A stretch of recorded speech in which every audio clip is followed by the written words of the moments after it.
Hello， 大家好，我是桌游菜鸟。我们今天要郑重跟大家推荐一个新的桌游的介绍。那这个桌游也是我代理出版的《三国得志》。《三国得志》是一款以三国主题为背景的欧式策略游戏。那它相当的特殊，就是只能3个人玩。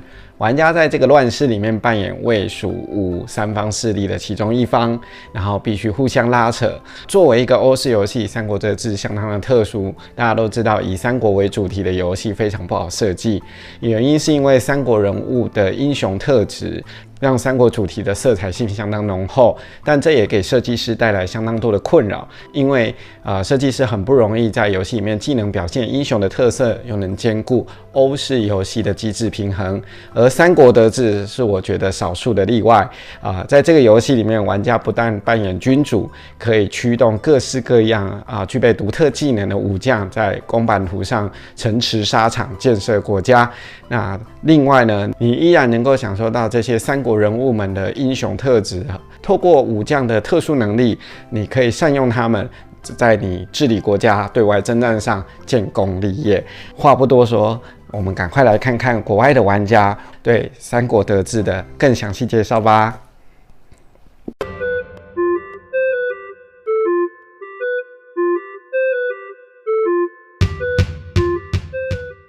The Han Dynasty has fallen and China is in disarray. 3 major powers have arisen from the ashes of the past to vie for control of the land. Feudal lords are keen to seize the moment, take control of the Wei, Wu, or Shu, and unite the nation under one banner.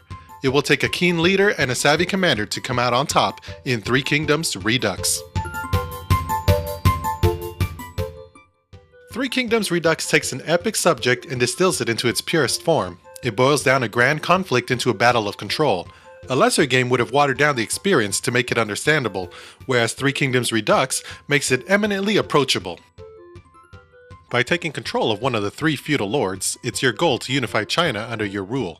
You'll do this by sending your generals to different spots on the board according to the actions you'd like to carry out. Actions vary from gathering and training armies to developing farmland and exerting influence over the emperor. But it wouldn't be much of a war if you could just do what you want. Each action space on the board can only be taken by one faction per round. When multiple generals occupy a spot, only the faction with the highest combined strength will be able to take the action. Yes, Three Kindoms Redux is a bidding game.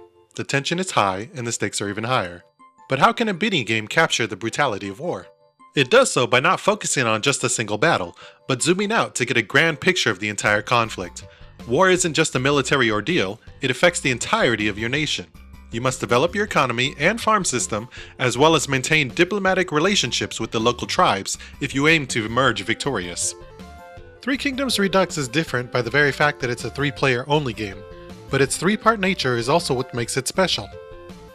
Each of the 3 factions have different starting positions and an array of unique generals. The Wei start with more generals but less resources and will grow weaker over time. The Shu starts with the fewest generals but the most resources and the support of the people, while gradually increasing in strength.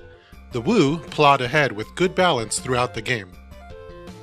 This imbalance of power creates a dynamic which may seem unfair, but it makes way for a clever solution. The 2 players who controlled the least action spaces in the previous round will be bound together in an alliance. This allows for these players to combine their bids in a single action space, which is usually enough to scare off the other player. Each round plays out in similar fashion. You place your generals in the action spaces in turn and carry out the action spaces which you've won. Bidding can get tense and cutthroat, but what really breathes life into the game are the various generals and their associated powers. Each faction has a roster of unique generals that each have a special ability. These can range from breaking ties to trading goods or earning extra gold. Working out how to best leverage your general's capabilities is the most difficult yet rewarding elements in the game. Mentally keeping track of all the generals and their abilities as they're introduced might be overwhelming in a less well thought out game. If Three Kindoms Redux is anything, it's well thought out. You see, it's not enough to simply win a battle. You must also commit your general and his forces to occupy the region for the remainder of the game. That's 1 less general to bid for action spots, and 1 less special ability to aid your campaign.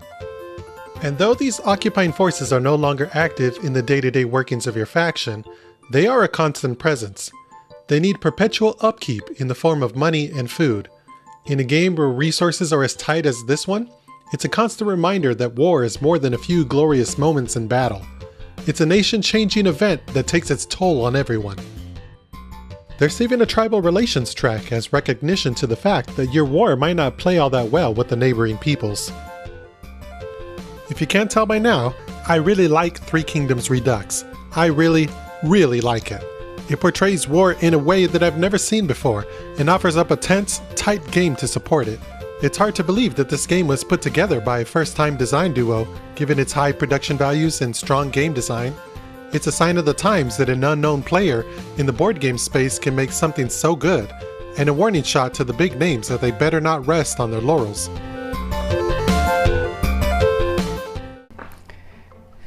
看完热血玩家的详细介绍，你是否对这个游戏更心动了呢？